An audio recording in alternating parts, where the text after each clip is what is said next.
नमस्कार। दिव्य होप से मैं फाल्गुनी आप सबका हार्दिक स्वागत करती हूँ।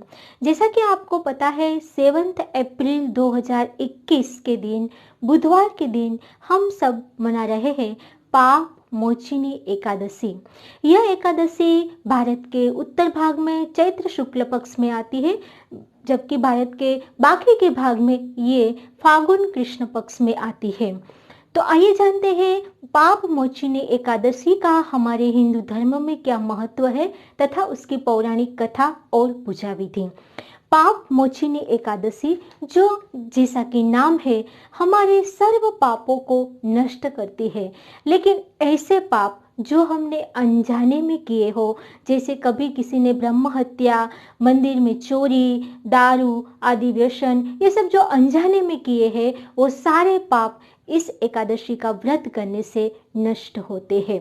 इसके उपरांत ये पाप मोचिनी एकादशी तन और मन की आंतरिक और बाह्य शुद्धि देती है तथा जो गलत कार्यों के प्रति यदि हमारा मन जाता है तो उसे सही कार्यों के प्रति लगाने में हमें ये पाप मोचिनी एकादशी का व्रत मदद करता है, जो हमें शांतिपूर्ण और खुशहाल जीवन जीने की प्रेरणा भी देता है।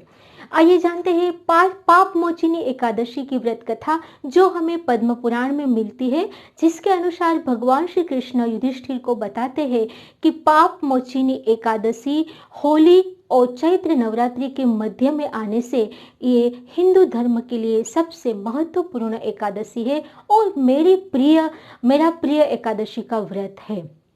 आप सबको पता है दर्शकों, एकादशी जो हर महीने के कृष्ण और शुक्ल पक्ष की 11वीं तिथि को बोलते हैं, जो भगवान विष्णु का सबसे प्रिय व्रत माना जाता है। तो पाप मोचिनी एकादशी की व्रत कथा कहते हुए भगवान श्री कृष्ण युधिष्ठिर को कहते हैं कि ऋषि काल में एक बार भगवान श्री चरण ऋषि, जो ऋषियों के भी ऋषि थे, उसके पुत्र थे मेघावी ऋषि, जो शिव तपस्या में बहुत ही लीन और मग्न रहते थे। कामदेव, जो भगवान शिव से बदला लेना चाहते थे, उन्होंने देखा तो मेघावी ऋषि शिव तपस्या में लीन थे। उन्होंने उनकी तपस्या भंग करने का सोचा और वहाँ उसने मंजू घोषा नामक एक ऐसे अप्सरा को भेजा कि जिसके रूप, लावण्य और मीठी बानी से मेघावी ऋषि जैसे महान ऋषि भी उनकी बातों में आके भगवान शिव की भक्ति से विरक्त हो गए और मंजू घोषा नामक अप्सरा के साथ रहने लगे।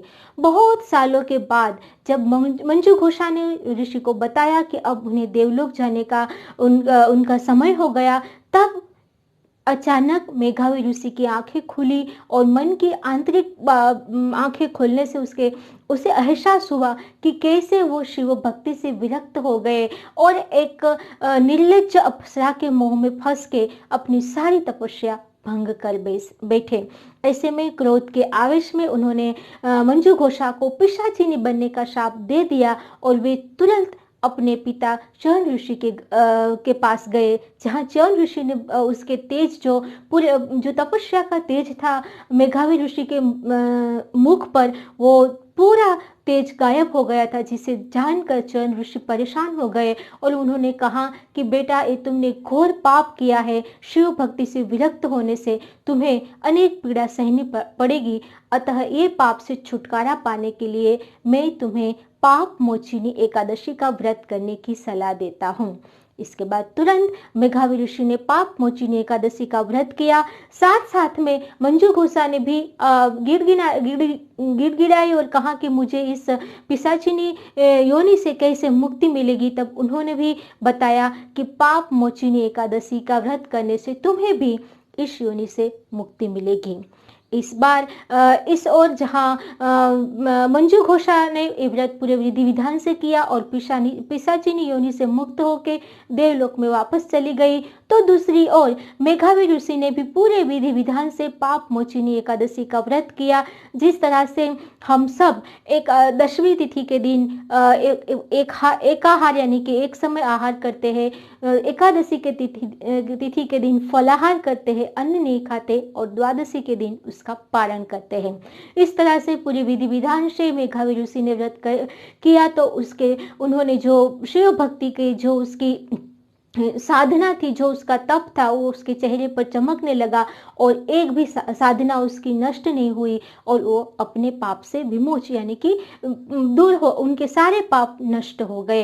इस तरह से मेघावी ऋषि ने अब पाप मोचिनी एकादशी का व्रत करने से, अब अनजाने में किए हो या जानते हुए भी जो पाप किए थे उससे वो निजात पाए।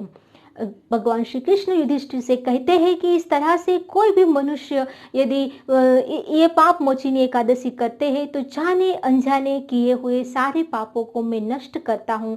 खास करके ब्रह्म हत्या, मंदिर में चोरी, दारू का व्यसन, छोटे बच्चों की हत्या या स्त्री हत्या आदि अनेक घोर पापों से भी ये पाप मोचिनी एकादशी करने से हमें मुक्ति मिलती है।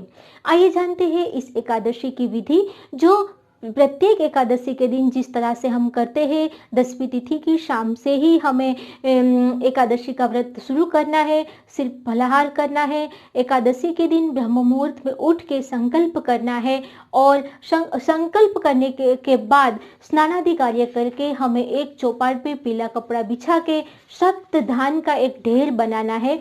वो सप्तधान इसीलिए क्योंकि चैत मास में नए नए धान किसानों को आते हैं, तो सारे धानों की भी इस तरह से पूजा हो जाती है। वो सप्तधान है, जो सप्तधान जो बताया गया है वो इस प्रकार है: जौ, बाजरा, गेहूं, मूंग, मोठ, उड़द, चना आदि का ढेर लगा के उसके ऊपर कलश की स्थापना करनी है। कलश स्थापना के बाद बाजू में यदि आपके घर में जो भी विष्णु भगवान या लक्ष्मी नारायण की मूर्ति है या फोटो है तो उसके पूरे विधि विधान से पूजा करनी है। ऋतुफल आदि उसको भोग लगाना है, तब तथा कपूर से आरती करके पूरा दिन अन्न ग्रहण नहीं करना है, केवल फलाहार करना है। रात्रि के समय जागरण करके दूसरे दिन सुबह अच्छे मुहूर्त में ब्रह्म भोजन कराने के बाद ही इस एकादशी का हम पारण कर सकते हैं।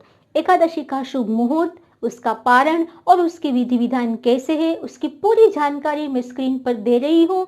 आप सब उसे नोट करें, इस एकादशी का व्रत पूरे विधि विधान से करें तथा जाने अनजाने जो भी पाप कर्म हमने किए हैं उससे इन एकादशी करने से मुक्ति मिलती है। भगवान विष्णु की कृपा आप सब पर बनी रहे, इसी शुभकामना के साथ जुड़े रहिए मेरे साथ दिव्य होम में। और हाँ, कमेंट करना बिल्कुल ना भूलें। कमेंट में लिखें ओम नमो नारायण और मेरे चैनल को सब्सक्राइब करें। नमस्कार।